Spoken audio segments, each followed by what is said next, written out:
आज ही Doubtnut app download करें। Doubtnut पर होगा अब आपके सभी मैथ्स, केमिस्ट्री, फिजिक्स और बायोलॉजी डाउट्स का सफाया। बस अपने क्वेश्चन की फोटो खींचो, उसे क्रॉप करो और तुरंत वीडियो सोल्यूशन पाओ। Download now. नमस्कार दोस्तों, साक्षात्कार है। संघर्ष के कारण मैं तुनक मिजाज हो गया। धनराज। साक्षात्कार का अर्थ होता है इंटरव्यू, यानी जब कोई पत्रकार किसी महान व्यक्ति का इंटरव्यू लेता है तो उसे हिंदी में साक्षात्कार कहते हैं। यहाँ पर इस पाठ में पत्रकार विनीता पांडे जी ने धनराज पिल्ले, जो कि एक महान हॉकी खिलाड़ी है, उनका इंटरव्यू लिया है। आइए जाने कि विनीता पांडे जी ने उनका इंटरव्यू किस प्रकार लिया। दोस्तों, इस साक्षात्कार को हम दो भागों में पढ़ेंगे। पढ़ते हैं इसके पहले भाग को। शुरुआत होती है। हॉकी के सुप्रसिद्ध खिलाड़ी धनराज पिल्ले जब 35 वर्ष के हो गए, उनका एक साक्षात्कार विनीता पांडे ने लिया था। इस साक्षात्कार का संपादित अंश यहाँ दिया जा रहा है। यहाँ बता रहे हैं कि हॉकी के सुप्रसिद्ध खिलाड़ी धनराज पिल्ले जी जब 35 वर्ष के थे, यानी उनकी उम्र जब 35 वर्ष हो गई, उस समय एक पत्रकार विनीता पांडे जी ने उनका एक इंटरव्यू लिया था। वही इंटरव्यू यहाँ पर दिखाया जा रहा है। विनीता जी सवाल पूछती है धनराज जी से। खिड़की पुणे की तंग गलियों से लेकर मुंबई के हीरानंदानी पवई कॉम्प्लेक्स तक आपका सफर बहुत लंबा और कष्ट साथ दे रहा है। उस सफर के बारे में कुछ बताएं। यहाँ विनीता धनराज जी के बारे में पूछती है। उनसे पूछती है कि आप पुणे के खिड़की जिले से आए हुए हैं, यानी उनका जन्म कहाँ हुआ था? पुणे के खिड़की जिले में। आप वहाँ की तंग गलियों से आए हैं, छोटी छोटी गलियों से, मुंबई के हीरानंदनी पवाई कॉम्प्लेक्स, जो कि एक बड़ा कॉम्प्लेक्स है, वहाँ तक आए हैं। आपका यह सफ़र बहुत लंबा और कष्टदायी है। आप इस सफ़र के बारे में, इस ज़िंदगी के बारे में बताइए। यानी वह पुणे से लेकर मुंबई तक की ज़िंदगी के बारे में प्रश्न पूछती है धनराज जी से। अब धनराज जी जवाब देते हैं, बचपन मुश्किलों से भरा रहा। यानी धनराज पिल्ले जी का जो बचपन है वह मुश्किलों से भरा रहा। वह आगे कहते हैं, हम बहुत गरीब थे। मेरे दोनों बड़े भाई हॉकी खेलते थे, उन्हीं के चलते मुझे भी उसका शौक हुआ।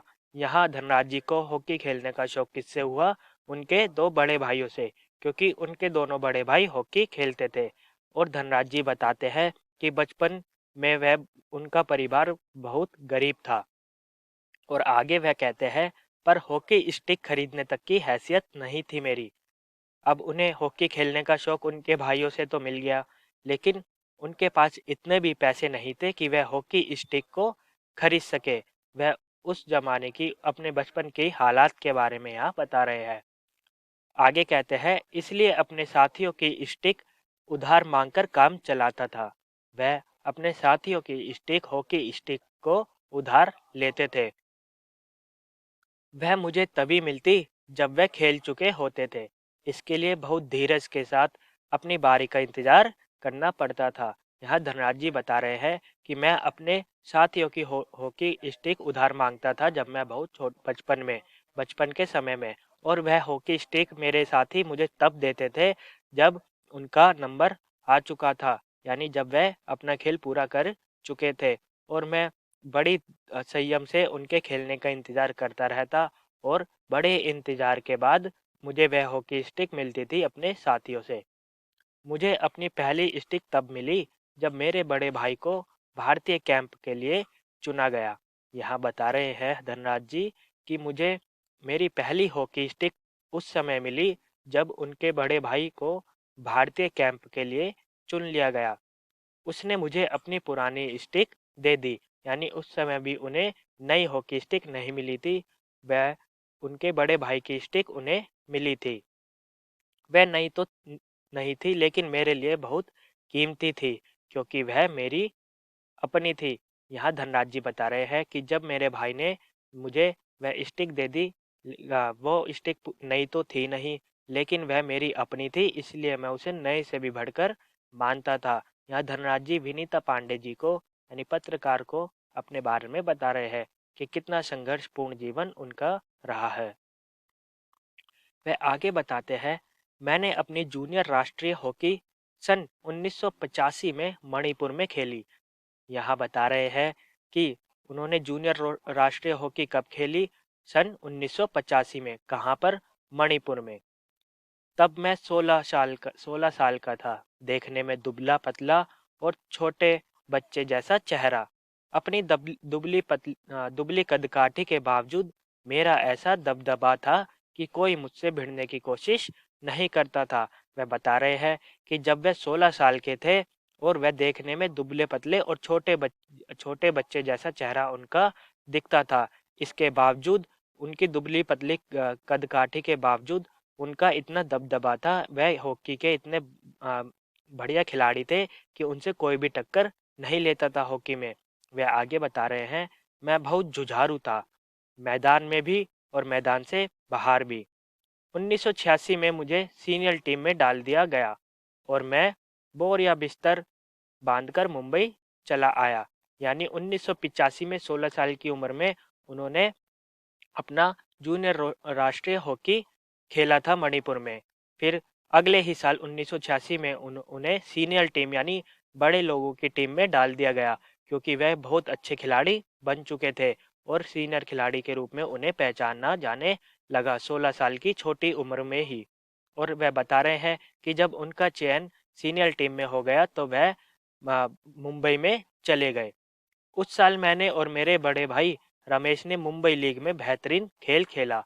हमने खूब धूम मचाई। वह बता रहे हैं कि जब उनका अ, चुनाव सीनियर टीम में हो गया तो उन्होंने और उनके भाई ने बहुत अच्छा खेल खेला, बेहतरीन खेल खेला। किसमें? मुंबई लीग में। इसी के चलते मेरे अंदर एक उम्मीद जागी कि मुझे ओलंपिक 1988 के लिए नेशनल कैंप से बुलावा ज़रूर आएगा। वह कहते हैं कि 1986 में जब मुझे मुंबई लीग में खिलाया गया तो मैंने वहां पर अपना बहुत अच्छा एफर्ट दिया था, बहुत अच्छा प्रयास किया था और बेहतरीन खेल मैंने और मेरे भाई ने खेला था। और वह कहते हैं, मेरे खेल के बदौलत मुझे ऐसा लगने लगा था कि 1988 में होने वाले ओलंपिक में मुझे बुला लिया जाएगा हॉकी खेलने के लिए। वह आगे कहते हैं, पर नहीं आया।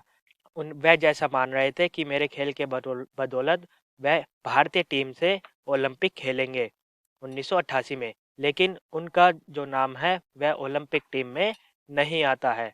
वह निराश हो जाते हैं। वह आगे कहते हैं, मेरा नाम 57 खिलाड़ियों की लिस्ट में भी नहीं था। बड़ी मायूसी हुई जब उनका नाम 1988 के ओलंपिक में नहीं आया, तो उन्हें बड़ी मायूसी हुई थी यह सुनकर। मगर 1 साल बाद ही ऑल विन एशिया कप के कैंप के लिए मुझे चुन लिया गया। तब से लेकर आज तक मैंने पीछे मुड़कर नहीं देखा। यहाँ धनराज जी बता रहे हैं विनीता जी को कि मेरा ओलंपिक में नाम नहीं आया। इसके बाद मुझे बहुत मायूसी हुई थी। मगर 1 साल बाद ही मुझे ऑल विन एशिया कप के कैंप के लिए चुन लिया गया और उस समय से लेकर आज तक मैंने कभी पीछे मुड़कर नहीं देखा। मैं आगे ही बढ़ता गया।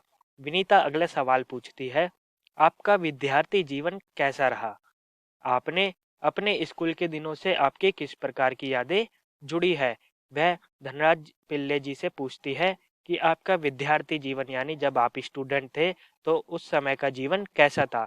अपने स्कूल के दिनों के बारे में अपनी कुछ यादें हमें बताएं। तो धनराज जी कहते हैं, मैं पढ़ने में एकदम फिसड्डी था। यानी वह पढ़ने में बिल्कुल भी अच्छे नहीं थे। किसी तरह 10वीं तक पहुंचा, मगर उसके आगे तो मामला बहुत कठिन था। एक बात कहूं, अगर मैं हॉकी खिलाड़ी ना होता तो शायद एक चपरासी की नौकरी भी मुझे ना मिलती। वह बता रहे हैं कि मैंने बस 10वीं तक ही पढ़ाई की थी, क्योंकि मेरा दिमाग पढ़ाई की तरफ बिल्कुल भी नहीं था और आगे पढ़ना मेरे लिए बहुत कठिन हो गया। वह आगे बताते हैं विनीता जी को, यदि मैं हॉकी खिलाड़ी नहीं होता तो शायद आज के समय में एक चपरासी की नौकरी भी नहीं कर रहा होता, क्योंकि उन्हें वह भी नहीं मिलती। वह आगे कहते हैं कि आज मैं बैचलर ऑफ साइंस या आर्ट्स भले ही ना हूँ, पर गर्व से कह सकता हूँ कि मैं बैचलर ऑफ हॉकी हूँ। हंसते हुए वह हंसते हुए और गर्व से कहते हैं कि मैं आज के समय अपनी पढ़ाई के दम पर बैचलर ऑफ साइंस या आर्ट्स भले ही नहीं हो पाया हूँ, लेकिन मैं गर्व से कह सकता हूँ कि मैं बैचलर ऑफ हॉकी हूँ। और इस पर वह हंसते हैं और वह आगे कहते हैं, और मेरी शादी के लिए आप मुझे मास्टर ऑफ हॉकी कह सकते हैं। वह आगे विनीता जी से हंसते हुए कहते हैं कि मेरी शादी के लिए, मेरी शादी के प्रस्ताव के लिए आप मुझे मास्टर ऑफ हॉकी कह सकते हैं।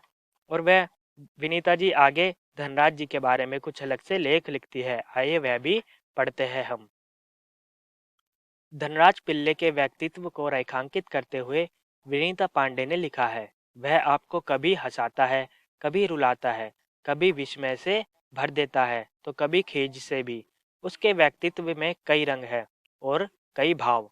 उसने ठेठ जमीन से उठकर आसमान का सितारा बनने की यात्रा तय की है। यहाँ विनीता पांडे जी धनराज पिल्ले जी के व्यक्तित्व के बारे में बता रहे हैं कि उनका व्यक्तित्व कई भाव से भरा पड़ा है। वह कहते हैं कि जब आप उनसे कभी बात करोगे, उनका साक्षात्कार लेते समय, तो वह कभी आपको हंसाएंगे, कभी रुलाएंगे, कभी आपको चौंका देंगे। विस्मय का अर्थ होता है चौंकाना। तो कभी आपको गुस्सा भी दिलाएंगे। वह बताते हैं आगे कि धनराज जी के व्यक्तित्व में कई रंग और कई भाव है। उन्होंने बिल्कुल जमीनी स्तर से उठकर आसमान का सितारा वह बने हैं और आसमान के सितारा बनने तक की यात्रा तय की है। तो दोस्तों, यह था इस साक्षात्कार का भाग 1, जिसमें विनीता पांडे जी ने सुप्रसिद्ध हॉकी खिलाड़ी धनराज पिल्ले जी के बारे में हमें महत्वपूर्ण जानकारियां दी है कि किस प्रकार वह पुणे की तंग गलियों में रहते थे और उनका बचपन बहुत गरीबी में बीता। उनके पास अपनी खुद की हॉकी स्टिक खरीदने के भी पैसे नहीं थे। उन्हें भी हॉकी स्टिक कब मिली, जब उनके भाई ने खेलना छोड़ दिया। वह बताते हैं कि 16 वर्ष की उम्र में ही उन्होंने अपना जूनियर हॉकी खेला था मणिपुर के अंदर। फिर 17 वर्ष की उम्र में उनका सीनियर खिलाड़ी के रूप में उनका चयन हो गया। वह बताते हैं कि यदि मैं बहुत अच्छा मुंबई लीग में खेल रहा था, ऐसी आशा थी कि वह ओलंपिक भी खेलेंगे, लेकिन उनका चयन भारतीय टीम में नहीं हो पाया। फिर वह बताते हैं कि अगले साल ही एशिया कप में उनका चयन हो गया। और फिर जो पत्रकार है हमारी विनीता पांडे जी, वह आगे उनकी शिक्षा के बारे में पूछती है, स्कूली जीवन के बारे में पूछती है। वे बताते हैं कि मैं पढ़ाई में बिल्कुल भी अच्छा नहीं था और यदि मैं हॉकी खिलाड़ी नहीं होता तो मुझे चपरासी की नौकरी भी नहीं मिलती, लेकिन वह गर्व से कहते हैं कि मैं हॉकी खिलाड़ी हूँ। तो दोस्तों, यह था इस साक्षात्कार का भाग 1। इस साक्षात्कार के अगले भाग को देखेंगे हम अपनी अगली वीडियो में। जानेंगे कि विनीता जी ने आगे धनराज पिल्ले जी के बारे में हमें क्या जानकारी दी है। धन्यवाद। क्लास 6 से 12 से लेके नीट, IIT, जेईई मेंस और एडवांस के लेवल तक 10 मिलियन से ज़्यादा स्टूडेंट्स का भरोसा। आज ही डाउनलोड करें डाउटनेट ऐप या व्हाट्सएप कीजिए अपने डाउट्स 8400 400 400 पर।